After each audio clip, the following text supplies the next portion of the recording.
Good morning and welcome, Patriot Radio News Hour. Joe and Jason on this Thursday. Wow, April almost over already. Yeah, the 27th. I was catching the news, the weather early this morning, and they're saying that for the very first time, we will hit 100 degrees this weekend. Yeah, the last day of April, which apparently is right on schedule. That's normal. I guess that's the average time. So the first triple digit day will be this Sunday.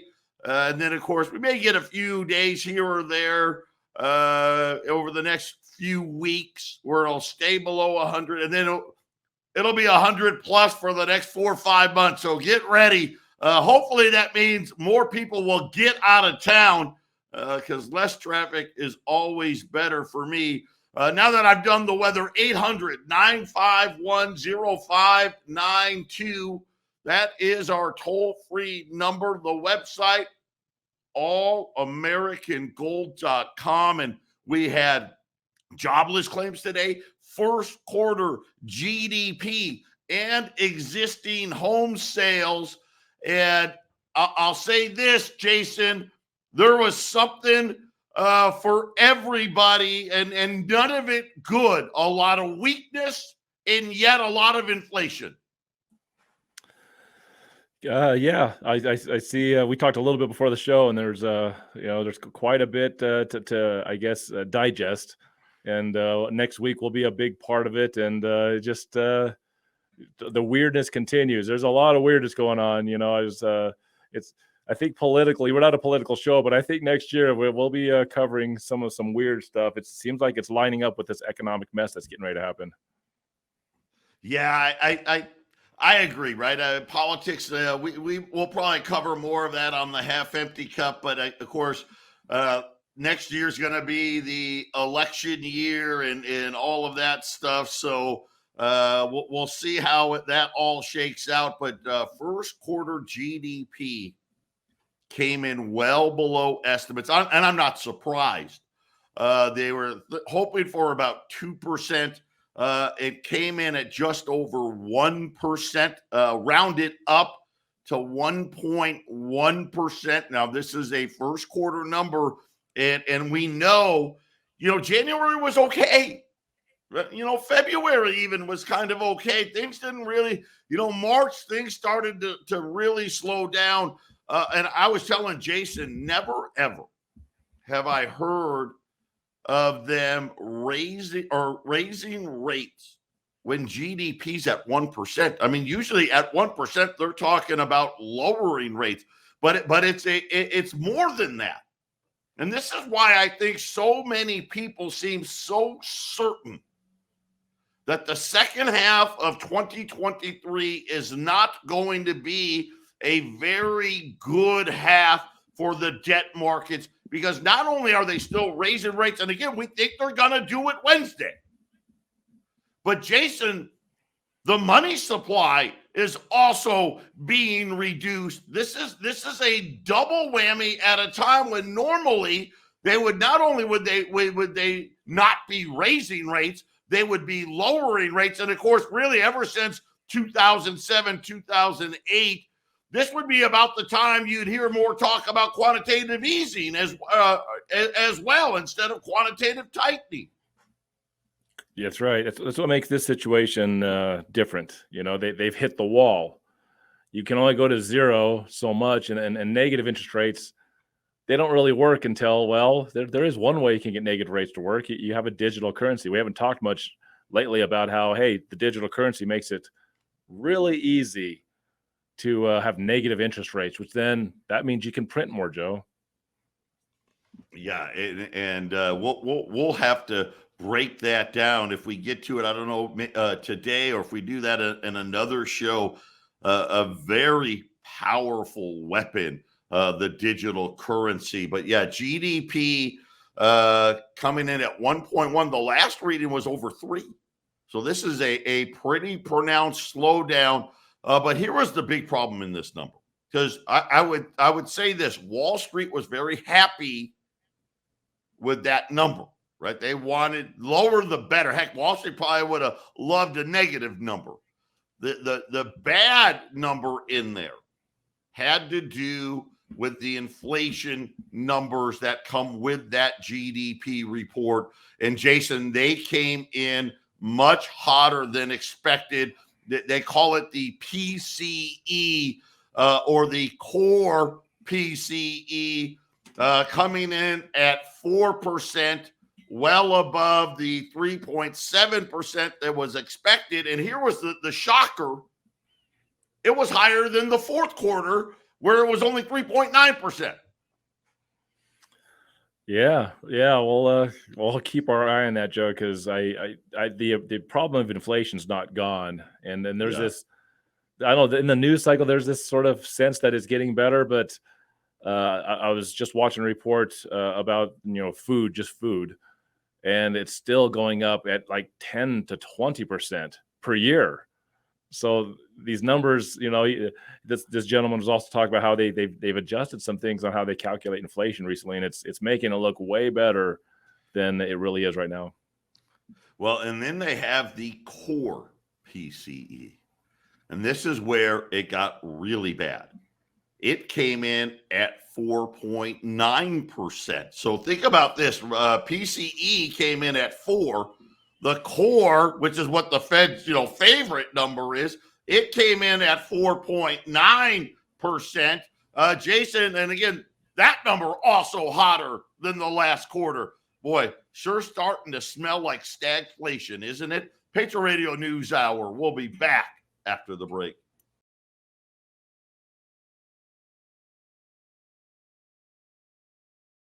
(800) 951 Patriot Radio News Hour. Joe and Jason on this Thursday. A quick look here at the markets. The Dow's up 130. And again, like I said, they were very excited about the crappy GDP number. I don't think they're real happy about the high inflation numbers. But again, Wall Street's convinced that the Fed is going to cry uncle and give up this inflation fight. S&P's up 30. The NASDAQ's up 150. Gold's off $1, 1994. Silver's up a penny at 24.88. This market update brought to you by our friends at Y-Refi. You got to have that gold. You got to have that silver put away. You already know that. And for those of you that haven't done it yet, it's a great day to start. Any day's a great day to start. But outside of that, what else do you do? We talked yesterday. The bank runs are back. Very, very quiet on First Republic this morning. The stock are below $6. I'm anticipating we're either going to get some news today or tomorrow, or everybody better hold on tight for this weekend. But if you're looking for somewhere else to stay diversified, check out Y-Refi. That's not correlated to the stock market. It doesn't care about GDP or PCE. It doesn't care, like Stan Druckenmiller said about Jay Powell, right? That nobody considers Jay Powell to be a man of courage. And again, Joe Biden, right? The same thing. All the war drums that are beating. Check them out. You got to have at least 50,000, right? That you guys know. You can use an existing IRA, but go look them up. InvestYRefi.com. That's the word invest, the letter Y, REFY.com, or call them at 888-YREFI24. Having said that, Jason, every single inflation number inside of that GDP report was hotter than expected. Tomorrow, we will get I want to say it's the March PCE price deflator. I don't what kind of garbage is that? But anyway, now they're worried because that's probably going to be hot. Probably will be. But PCE price deflator. That just tells you all you need to know. Hey, we're going to figure out how we can make it as best as Jason said, make it appear better than what it really is. Jobless claims. So this was a number we were wondering about. 230,000. So it did not go above 250. That was I would say that was the end of the good news. The continuing claims right at that 1.89 million, essentially unchanged from the previous week. So a little bit, I guess if you say, hey, was there a little bit of good news? Jason, I guess that the 230, I guess that was the good news. Of course, this week we've had a ton of layoff announcements. Yesterday, we thought Gap was going to lay off 500. Nope, they changed that, Jason, to 1,800 this morning. Get ready, by the way. That's just the beginning. That's Gap corporate. Wait till they start closing stores. And by the way, also no news on Bed Bath & Beyond. So that's also not a good sign. It looks like to me, unless somebody a white knight comes out of nowhere, we're probably looking at liquidation for Bed Bath & Beyond as well, Jason. Yeah, my wife and I were a couple of weeks ago. We were in Loveland. I don't have you. No audio. So there you continue on, Joe. Okay, there we go. No, my wife and I a couple of weeks ago we went into the Loveland Bed Bath & Beyond. I think it looked like they were doing their closing out sale because they had announced closing that store. And in Colorado, they had a bunch of stores that they were closing. And they were just selling all the racks and all the gear and the junk, And so of course, getting the Fort Lupton office up and running, I was like, well, let's take a look. But kind of weird. The area, all the other stores seem to be doing well. Or at least none of them were shutting down. There were no empty spots. So it's very, very much a harbinger of things to come to have a well-run area with shoppers coming to this particular area. And this one's shutting down. I mean, they chose for this one in what looks like a successful area of shops to shut down. And that to me means what else is going to be shutting down in this area, Joe? Because if they decided not to close one, but to close this one, what's the criteria they're going by, Joe? Yeah. And again, McDonald's, which had decent earnings the other day, their CEO came out and said, you know what, and again, we'll see what happens. He goes, we're starting to see a slowdown. He goes, all of a sudden, people don't want to spend $9 on what used to be a $1 menu hamburger. And here's what they said. He goes, what we're seeing is, hey, they may get the Big Mac, but they're not getting the fries, right? They may get instead of getting the combo meal, right? They're just getting the meal that they're not getting the McFlurry, or they're not getting the sundae or the ice cream cone. And I think that's again another one of these signs, because McDonald's and Walmart kind of are the way I look at it is this is where a lot of people go when they're pinching their pennies. Right. When I'm not pinching pennies, I'm going to Olive Garden, or I'm going to a nicer, maybe I'm going to a sit down place. But when I'm pinching the pennies, I'm going to Walmart, I'm going to McDonald's, and now McDonald's is saying, hey, I know we just reported really good earnings, but all of a sudden now the traffic is a little less. But he goes, the thing that we've noticed is the ticket. That's where we've seen a big drop. In other words, we're still having about as many people come through the store. The problem is they're buying less stuff, Jason. Something I've noticed, because we don't eat out as much as I think the average guy does, but go to the grocery store regularly. We go to the grocery store multiple times just because we do a lot of produce, so you have to buy it fresh. And I noticed Sunday, when I go to the grocery store on Sunday, it is packed all day long. And that tells me a lot of working folks are getting their groceries for the week. And there's like an increasingly larger amount of people because you can just buy a lot more groceries than you can McDonald's or other kinds of fast food, Joe. I'll say this. My wife and I were at the store yesterday. We needed some air filters, which, that's an unusual item to buy. And I'm an idiot, right? Air filters were like 99 cents. Dude, are you kidding me? I mean, there were some air filters there that were like $30. We didn't buy the $30 ones, but I mean, they weren't cheap. And we go through the checkout, right? And we really didn't get a lot. It's just Sarah and I now. So we the only meat we bought some hamburgers. We're like, well, let's have hamburgers for dinner, right? So we didn't buy meat. We didn't buy booze, right? We're not a big buy a lot of booze people. And yet $200.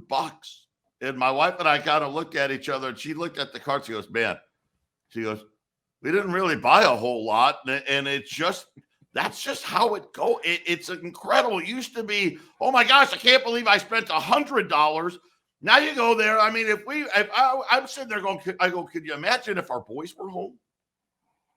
It'd be $400 or $500 easy.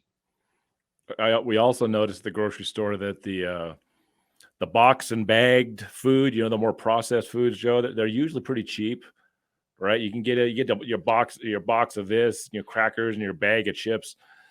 And the produce is, when Brooke and I, we buy organic produce, we buy, the higher end stuff, and it's just expensive. It's a little expensive, but we've noticed over the last year and a half, Joe, our produce bags are cheaper than our processed food. The processed food is expensive now. When we cleaned up our diet a little more just recently, we go through waves. It's like, let's buy a little less of the bags and boxes, and the price in the bag was cheaper. It's like, wait a minute, it used to be more organic produce, the higher the cost. Now, remember, inflation affects the bag, the box, the printing, the labeling. Inflation affects all of that. At least with produce, it's pretty consistent. It's just an apple, right? There's not much more than just the apple, right, Joe? So it shows that inflation really is not stopping. It is just going to keep on going, Joe. Yeah, it's something where, and again, Jason and I have laid this out very succinctly for everybody. We are going to face something brand new, which is a recession. Let's call it that. I'm going to call it that. With inflation. That's not how the textbooks are written.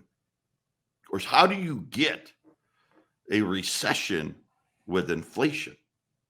And the answer is, because they do tell you, hey, it's possible. Man, if you go and start printing up money like drunken sailors, eventually you're going to have a recession with inflation. And that's exactly what we have, Jason. This is this first quarter GDP number showed it. And we all know, listen, things are slower today than they were in January, period. How about existing home sales? They were actually expecting existing home sales to be flat. This was, by the way, this is a March number. So that's really the start of home buying season. Existing home sales fell 5.2%. They were expecting less than 1% down. Year over year, existing home sales, or pending home sales, down 25%. Lack of inventory. Here's the one thing, and it was really, I think this is probably throughout. If you've got a home that's in good shape, it's fresh, right? It's been remodeled. It's in good condition, and you price it right, it will sell.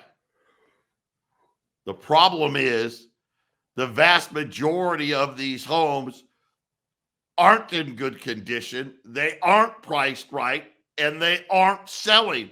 And we really have this interesting market because, when you look at it now, new homes, people are buying a lot of those because they can't find an existing home that's actually worth buying, Jason.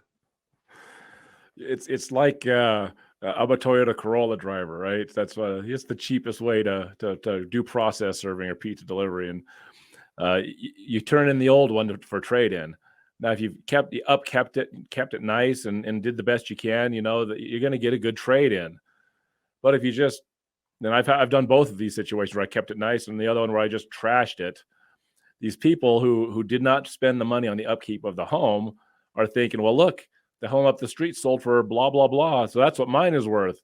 No, this is why a home isn't an asset. It's not as good of an asset as gold is, because gold is simple to store and simple to keep, and simple to keep the value. Because some gold coins are nice or they get a little extra premiums, but gold is just gold generally. Whereas a house, yeah, if that sprinkler system's broken and you got broken cabinetry in the kitchen and the bathtub is looking dingy, you better price your home down. Just like Joe said, it's showing you that, yeah, there's still some buying going on, Joe, but it ain't going to be for your beat up old home. You better price it right. If it's beat up, you better lower that price, because it's turning into a buyer's market, Joe. And the problem is repairing the beat up home costs much a lot more expensive. Yeah, costs a lot more, which means that price has got to go down a lot more, right? And it's interesting. We'll have to see. Oh, here you go, more layoffs. Dropbox announcing they're laying off 18% of their workforce as the steady stream now of layoffs continues here. But again, so those are the three big reports today. First quarter GDP, worse than expected with hotter inflation. Existing home sales, worse than expected. And then jobless claims, better than expected. Continuing claims, worse than expected. I guess we've wrapped it all up for you. Patriot Radio News Hour. We'll be back right after the break.